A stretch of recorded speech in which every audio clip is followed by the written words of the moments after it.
Hi, today we've got another Geeboon soldering station to take a look at. This one is the HC24, and this is another high power station compatible with the T470 handpiece as well as all of the others, but this one, unlike the HA310, is based on a switch mode power supply, so consequently the unit is quite a bit smaller, a lot more lightweight, and also it is cheaper to buy. So this one is coming in at around £100 delivered depending on where you are. So a really attractive price point if this one turns out to be a nice soldering station. And our sponsor for today's video is PCBWay, where you can get all of your PCBs manufactured, as well as 3D printing, PCB assembly and CNC parts. And they have got a competition going on at the moment, the Mascot Design Contest, where if you can design a 3D printed figure based on their characters here, then you could win up to $500 in cash. And it's also worth pointing out that between September and October they are offering free purple solder masks. So whereas you'd normally have an additional charge for the purple colour, you'll get it for free the same price as green PCBs. So if you're thinking about getting some PCBs made and want to have something a little bit different like a nice purple solder mask, don't forget to visit PCBWay.com. So the main unit is fairly similar in design to the HA310. It's just a little bit more compact in these dimensions, although it is quite deep. And that's because it has two switch mode power supplies in here, very similar to the very first Geeboon that we looked at, where it's got two 24 volt power supplies, and it will switch both of them in series for the T470 handpiece, and any of the others it just uses one of the power supplies. On the front here we've got a 320x240 TFT, this one's 2.4 inches diagonal. We've got three preset buttons, and then we've got a rotary encoder dial, which is something that was missing from the HA310. So potentially this one might be a little bit more user-friendly. Then we've got a USB port for firmware updates, and then we've got a connector for the handpieces, and it supports all of the JBC handpieces right down to the 115, and it also supports the T12 if you still like to use that type of handpiece. So compatible with all of the handpieces you might want to use. If we take a look at the bottom, we've got some screwed on feet, so that's good, they won't come off. And then we've also got some fan cooling, so hopefully that is temperature controlled rather than just coming on the whole time, but we'll find out very shortly. And then on the back here we've got a combination IEC inlet, so a double pole power switch, a fuse and the IEC inlet. We've got a yellow connector here, and this connects to the cradle, and that's how it detects when the handpiece is in the cradle, so it can put it into sleep mode. And then we've got an ESD ground. There is also another connector that says fan, and I think that can be used to trigger external fume extraction, which is quite nice. Other than that, there's not really anything to speak of. The cradle is the same one as before, so fairly basic, but it does have a silicone insert for the sponge. I think the earlier ones were all metal. This one is a little bit nicer in that it contains all of the dampness from the sponge without rusting away the metal here. We've got a brass wall pad, and then we've got a traditional JBC style cradle here for holding the handpiece, as well as a couple of holes here which you can use to store some of your soldering tips. At the back here is a little opening, and this is what you plug the 4mm banana jack into. So you plug this into here, the other end into the station, and then when the handpiece is in the cradle it can detect and put it into sleep mode. In the kit that I bought, it came with two cartridges here, so a C470 10D, so this is a 10mm high power tip, and then it also came with a C245 5D, so this one has a 5mm chisel tip. And this one came with the T470 handpiece, which is for the larger high power cartridges, and it does have the hex screw here to hold the heavy cartridges in place because they've got a lot of mass at the end here and they can come out, so a little tightening screw here. But these are really nicely made handpieces. This one has silicone here, so it feels very comfortable to hold, but overall these handpieces I think are probably one of the better ones that I've seen from the Chinese manufacturers. The instruction book has a really nice illustration which shows the power capabilities of the various handpieces, and this station, the HC24, is very similar to the TC22, which is even cheaper. I think it's about £60 delivered. The only difference between these two stations is the HC24 that we're looking at today has two power supplies in it that give you the 24 volts and the 48. The TC22 only has the 24 volt supply, so consequently it can't support the T470 handpiece, but it does work with these other four handpieces here. And as you can see, they've got the power levels associated with each of the handpieces. So the T470 and the cartridges for that support 260 to 400 watts, and then all the way down to the little T115, which is 30 watts or so. And then we've also got the T12 up here, which is similar in power levels to the T210. So here's what's inside the box. It is a little bit tricky to get the thing apart. You need to apply some hot air and be really patient with peeling off the adhesive front cover. Once you've got that off, then it gives you access to the 4 screws, and then you can slowly disassemble everything and pull it out through the sleeve. There's no way to open up the top and just gain access to the parts directly. On the back panel, we've got an IEC connector, and that just has the 2 mains connections to the 2 power supplies. This has the power switch built in, so as soon as it comes out here, it just needs to power up those 2 power supplies. And then we've got an earth connection, which goes to a ring terminal, and that is screwed into the chassis to make sure all the metalwork is earthed. And then there's another earth wire going on to the back panel PCB. So on here we've got the earth, the plus and minus for the fan, and the sleep connection. And we've got the 4 wires going to the front panel that correspond with those 4 connections. But this earth that goes onto the back panel seems to go through this little glass fuse that I think it says is rated for 200 milliamps.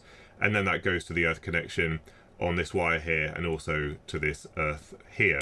So I'm not 100% sure why they've decided it's a good idea to put a fuse in the earth path. Certainly doesn't make sense for the way that we have the wiring in the UK, and there's a possibility that this fuse could blow, and you might not ever know. So we've got 2 of these identical power supplies. They're both set up for 24 volt operation, although as marked at the bottom here, it does look like these can be set up for 12 volt operation as well. And these just have a mains connection coming in. The earth isn't used on here. And then we've got an isolated supply, so basically from this line to here, this side is completely isolated, which is how they're able to switch the 2 together to give you the 48 volt supply for the high power cartridges. But this all looks fairly standard. It looks very similar to one of the other Geeboon stations that we've looked at before.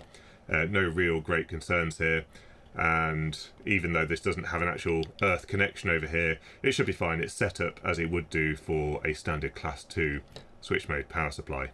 Here's the 80mm fan that they're using. It's 24 volt type, but this isn't connected directly to the power supplies. It is controlled by the front panel PCB, and hopefully it is speed controlled as well.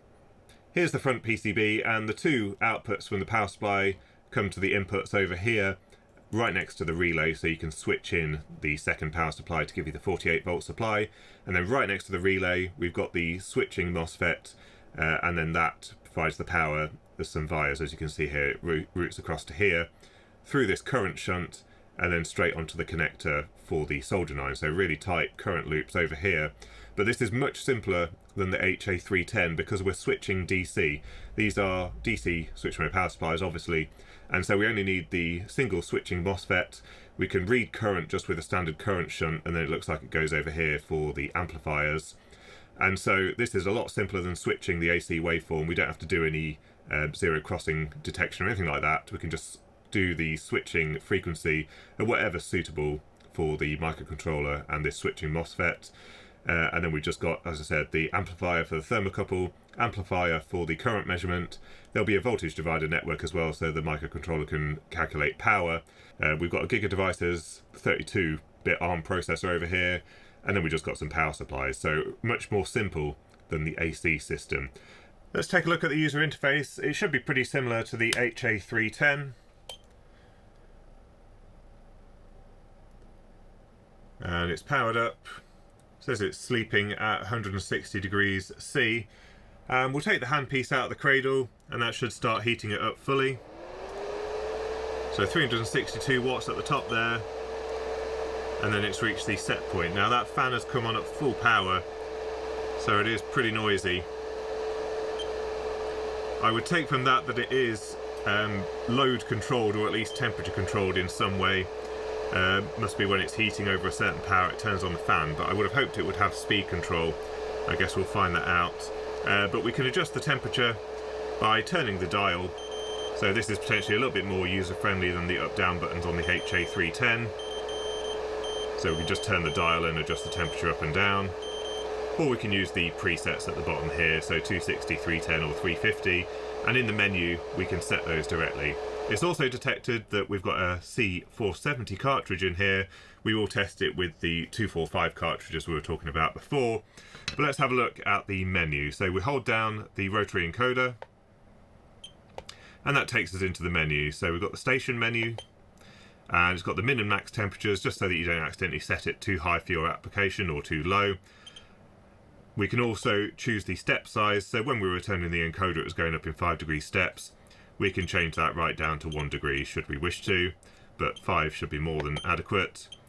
Minimum input voltage, now that doesn't really apply for this particular unit where we've got the power supplies built in, but basically it has the ability to turn off the output if the voltage drops below this point over here. Then we've got the theme, and in this case it's got either the default or it's got the graphics, and this is the one that's shown at power up. You can switch between those anyway, and I'll show you that in a moment. We'll leave it on default for now. Then we've got shutdown, wake up, and we just have to exit the sleep mode from the front panel if it's gone into proper shutdown mode, which is after a certain amount of time of the handpiece being in the cradle, it will then turn off and properly turn off the heater completely. Buzzer volume and LCD brightness. Now that is quite loud, so I'll set it down to 1. That's better. Language, English, and that's the only language available. And then temperature lock, so we have the ability to fix the temperature, and if you use this in a professional environment it might be handy to do that so that people don't set the temperature really high and damage the cartridges. Similarly, we've got the ability to set and change a pin so that you can lock all of the functionality down and prevent people fiddling. Then we can go back and go to tools, and this is where we've got some of the timers. So the temperature when it goes into sleep mode, 160 degrees C. And then we've got delay time. Now, although it is controlled by when the handpiece is in the cradle, you can also add a delay. So if you're rapidly putting the handpiece in the cradle just to tweak something and then use the handpiece again, it won't keep going through the cycle of heating it up. So you can add a little bit of delay before it starts reducing the temperature. And then we've got the shutdown time. So once it's been in the cradle for 10 minutes, then it will shut down the handpiece. And then you have to manually confirm on the front panel based on that other setting to turn the unit back on. Sleep mode, so in this case with this handpiece and this cradle, it'll go into sleep mode when you've placed the handpiece in the cradle. If you use one of the other handpieces, they do have things like the accelerometer built in, so you can do it based on movement, or you can do it based on the fact that no power has been put into the cartridge other than the power required to keep it at a specific temperature. Peak power, you can limit that if you want to preserve the length of the cartridges if you want to. 380 should be fine for these C470s. And then there's some stuff to do with calibration and PID configuration. So you're able to change the parameters exactly as we could on the other Geeboon station. And then this is the graphical interface. So we have the one where we've got the standard dial that shows you the temperature and the presets, but you also have the ability to show a graphical menu instead, a graphical display, and when you take the handpiece out of the cradle it shows you it heating up, it plots it in real time, and we've also got all of the other parameters on the display as well, like the input voltage, which tip has been detected, the internal temperatures and all that kind of stuff, so quite handy to understand what's going on with some of your solder joints. I've swapped out the 245 cartridge in the handpiece, so we're still using the 470 handpiece. Let's see if it detects that it's a different cartridge. And yeah, it says C245, and when we go into the other menu here, yeah, you can see it's set to 24 volts. So in this case, it is able to do a detection of the cartridge rather than the handpiece itself, so it probably looks at the impedance or the resistance of the heater to work out whether it should be in 48 volts or 24 volt mode. And when we take the handpiece out the cradle,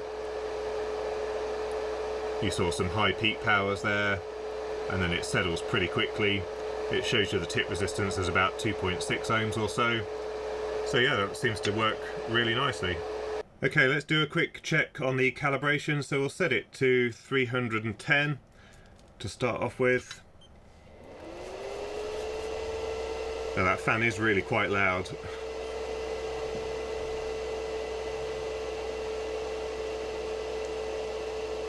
.310, just getting close to about 330.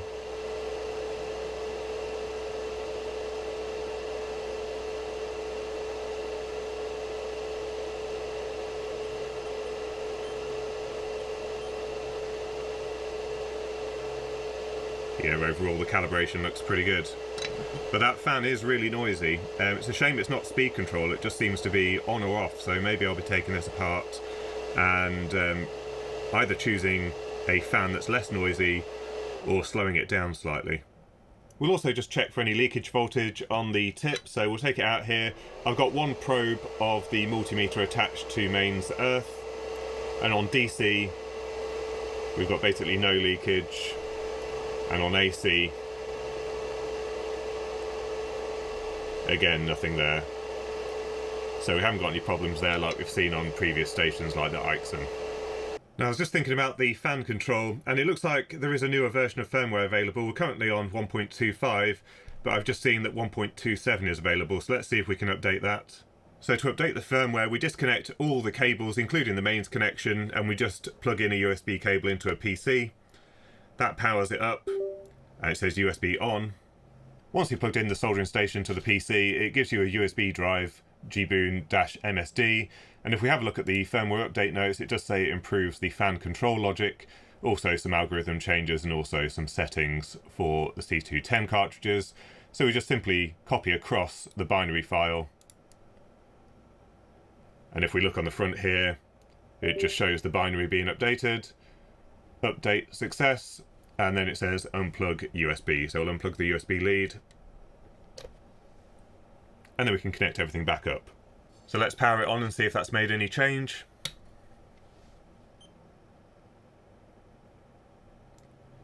And there we go, no fan at this point. Let's take it out of the cradle.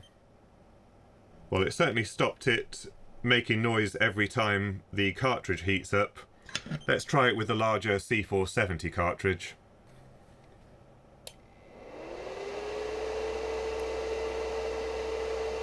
$435 watts from the mains there, and you can see the fan does come on for this larger cartridge. So yeah, it just seems to use the same logic, but it doesn't apply it to the C245 cartridges. It's only for the C470, where it runs it at full speed while it's delivering maximum power into the cartridge. So yeah, it might still be nice to try and fit a quieter fan. This one does run quite loud. But let's do a few tests just to check the power output. I don't expect this really to be any different based on the mains power readings here. It'll probably behave exactly the same as the HA310. Right, so we've got the same bit of buzz bar that we were using when we were testing the HA310. So let's see how it delivers power into that. Just tin the tip.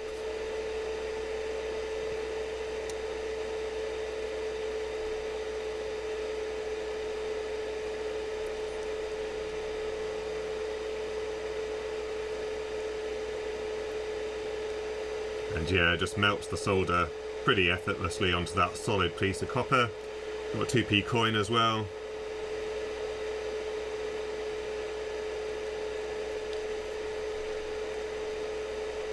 And again, that heats that up in no time whatsoever, so plenty of power there for any type of soldering that you might want to do, heavy duty, or even if you just want to do some light SMT work. And of course, with one of the C210 type handpieces and cartridges, you can do the complete opposite end of the spectrum and do some extremely fine soldering using the superfine C210 tips.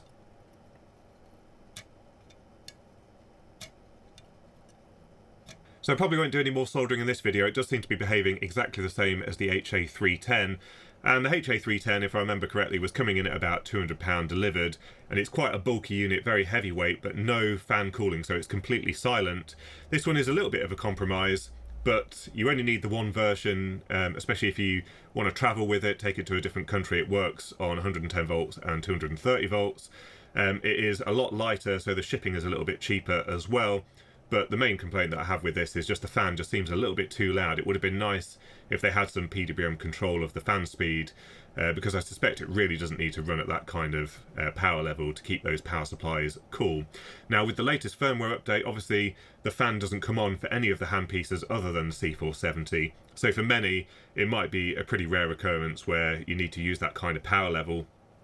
But if the fan is annoying, I reckon you could probably change out that fan for something a bit more silent.